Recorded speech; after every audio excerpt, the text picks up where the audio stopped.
Yeah, no, definitely, Benji. Good morning, and to the listeners as well. It is definitely the club has definitely been sold. To a man called Abram Sello from Sekhukhune. So that's where we are at the moment, and it doesn't come as a surprise, for me because there were red flags from the word go. So perhaps this is a good move because players have been on strike, like you rightly put it, and so many things have happened with the club. Maybe with the new owners coming in, it's much, much better for the players. And as you say, there have been red flags from the word go. I just coming into my mind is that first game they played where they did not even have a full substitutes bench, and already we were thinking, what is going on at this club? Now, you say they've been sold. Has the PSL confirmed this? Can we say there will be a new name and relocation of the club in the coming days?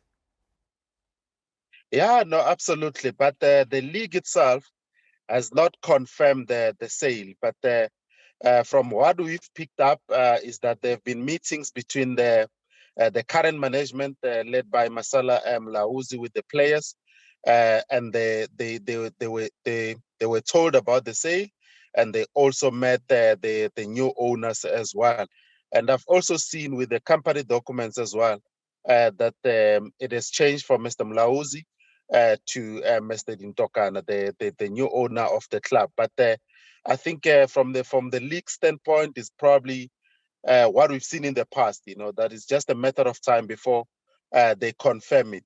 But as far as the whole arrangement is concerned, everything is done from the side of Mr. Mlauzi and Mr. Dintokan. Mm. And I understand there was a bid from two gentlemen, one from Polokwane that has now gotten the club, and there was another one from the Northwest who was touted as a potential buyer of the club. What happened there? Yeah, the doctor from the Northwest, apparently he lost the deal at the last minute.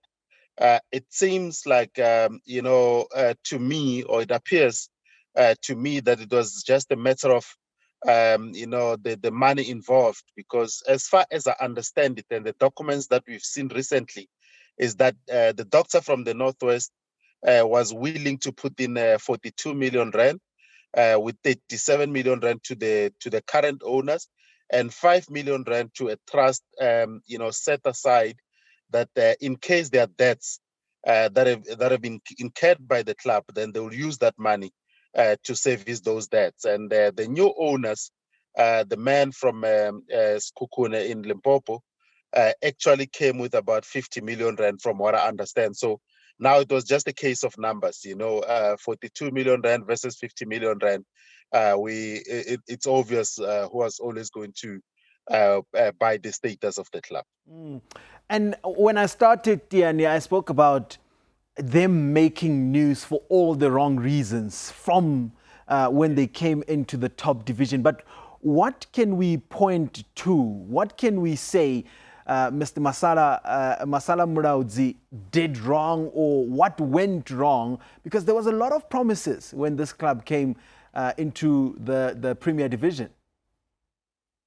Yeah, no, excellent question, Benji. I think for me, what I picked up is that he didn't put the right people in those positions. And I have no, I'm not going to disrespect anyone, but if you look carefully at the whole thing, the CEO of the club, Mr. Silo Chokwe, um, as much as he's been in football, but he was a coach all along.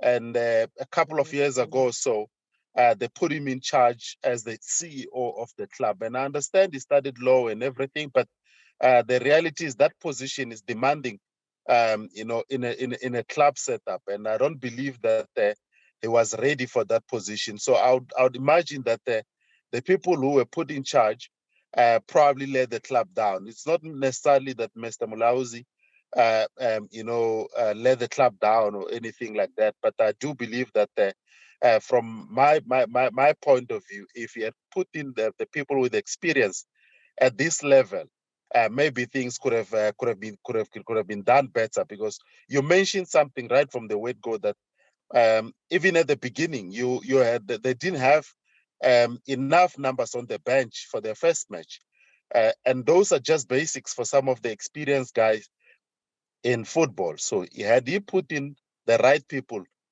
in charge, maybe we could be talking a different story now. And they're not the first club, Tiyani, to buy a status of an existing club. We've seen it from Amazulu. We've seen it from the likes of Swallows. Actually, they had bought the status of Maccabi in the NFD at the time, and TS Galaxy also buying the status of Highlands Park.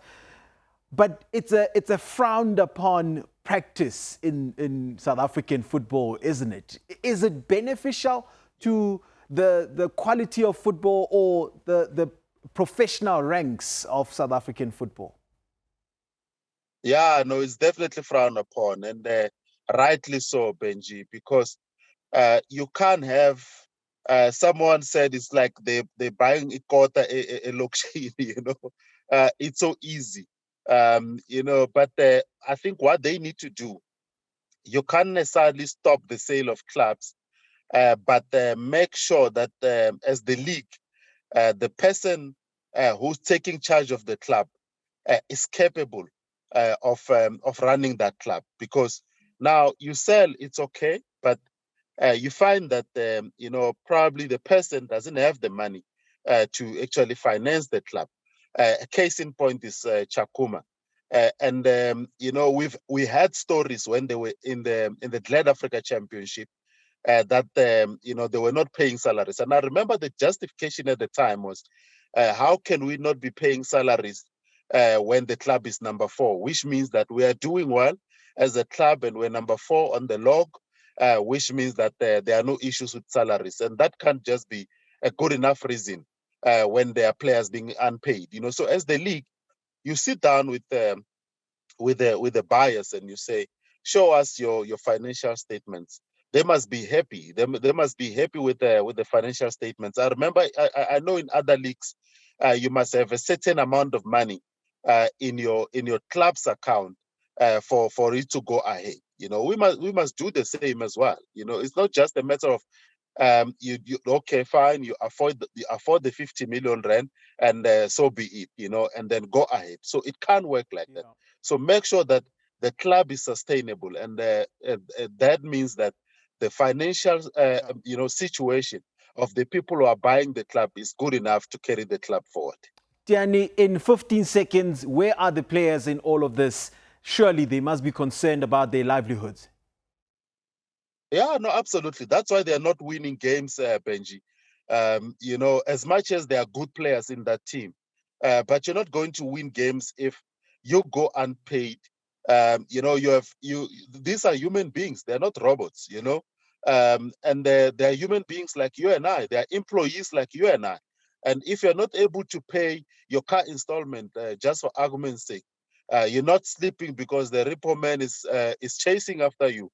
How are you going to focus on the field of play? So I did feel for the players, and I'm glad that someone else has come on board to buy the club. I just hope it's got enough money to sustain the club, that we're not going to hear of these problems. And if we're not going to hear of these problems moving forward, the club may well, start doing well.